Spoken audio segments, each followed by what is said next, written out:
What if I told you the Panasonic G100 II might just flip its own category upside down? Yeah, I know what you're thinking. We've already covered this camera before, and there's plenty of content floating around about it. But here's the thing. This is my second deep dive into this camera, and after digging deeper into the latest whispers from industry insiders, I've discovered details that most people are completely missing. Sure, everyone's calling this a minor update, but some of these changes are way bigger than expected, and they could fundamentally shift how we think about entry-level content creation cameras.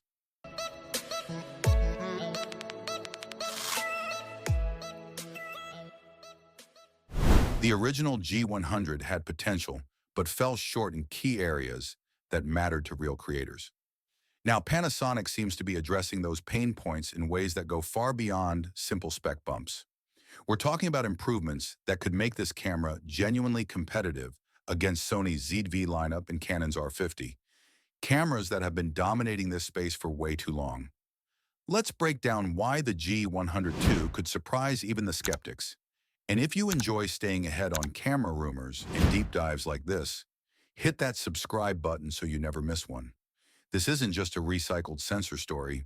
The rumored 20.3 megapixel live MOS Micro Four Thirds sensor isn't just about higher resolution.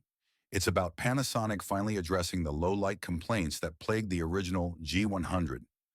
Early whispers suggest they've redesigned the sensor architecture to capture significantly more light per pixel, potentially giving us 2 to 3 stops better performance in challenging lighting conditions.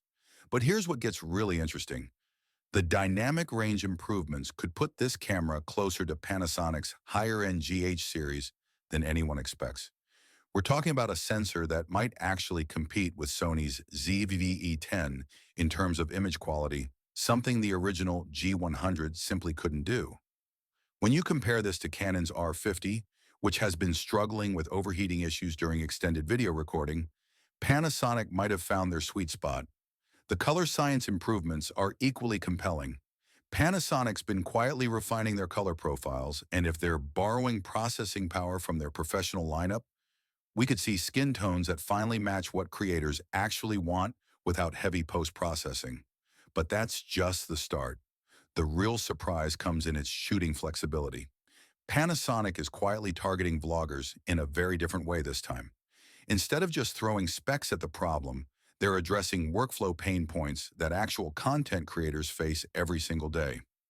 The rumored 4K 60p 10-bit internal recording isn't just about having better specs on paper. It's about giving creators the flexibility to shoot in challenging conditions without worrying about external recorders or complicated setups. The stabilization improvements are where things get really exciting. We're hearing about a hybrid system that combines optical and electronic stabilization in ways that could rival gimbals for handheld shooting.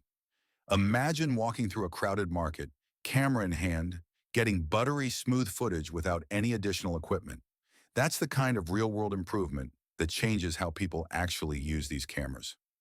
The autofocus upgrades target the biggest weakness of the original G100, enhanced face and eye detection that actually works consistently, plus subject tracking that doesn't give up the moment someone turns their head.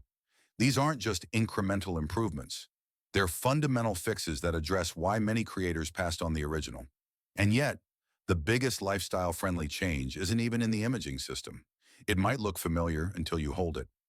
The grip redesign addresses one of the most common complaints about the original G100, that it felt too small and slippery during extended shooting sessions. Early reports suggest they've completely rethought the ergonomics, making it more comfortable for both large and small hands without sacrificing the compact form factor that made the G100 attractive in the first place. The fully articulating 3.0-inch LCD screen isn't just brighter for outdoor shooting, it's reportedly got better touch responsiveness and viewing angles that make it usable even in harsh sunlight. Small details matter here. The button layout has been tweaked based on user feedback, with the record button moved to a more intuitive position and control dials that actually feel substantial under your fingers.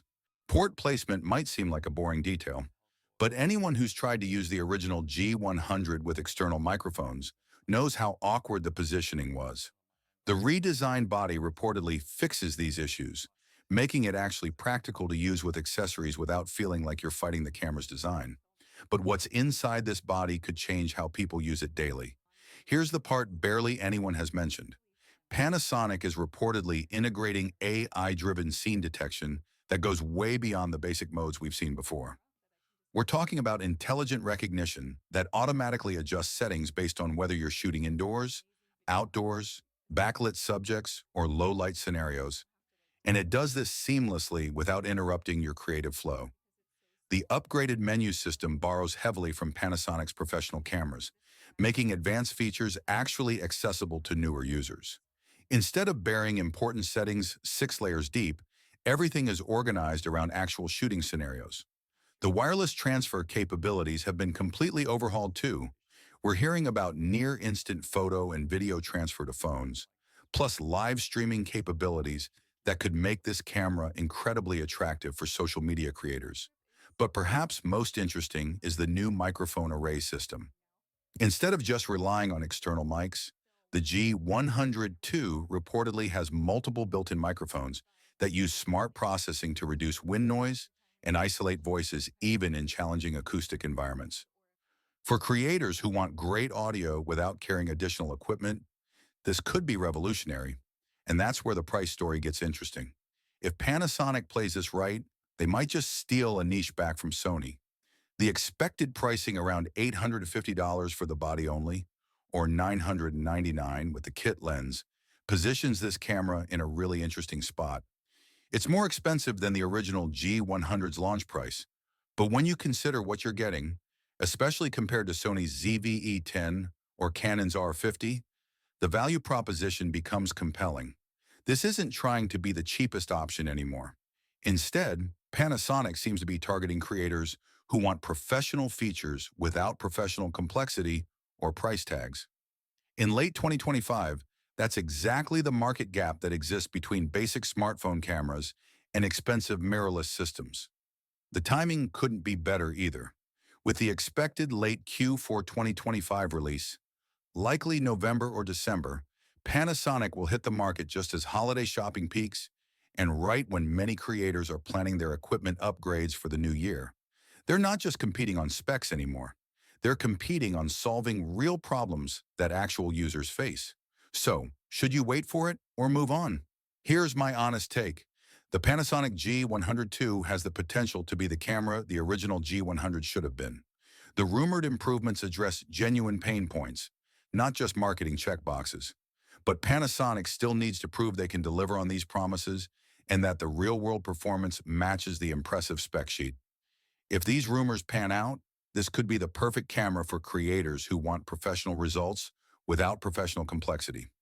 But if Panasonic stumbles on execution, especially with autofocus reliability or overheating during extended recording, it'll be another missed opportunity in a crowded market. I'll be covering real-world tests and detailed comparisons the moment this camera becomes officially available, so you'll know exactly how it performs before making any purchasing decisions. If you enjoyed this breakdown, hit subscribe so you don't miss the follow-up.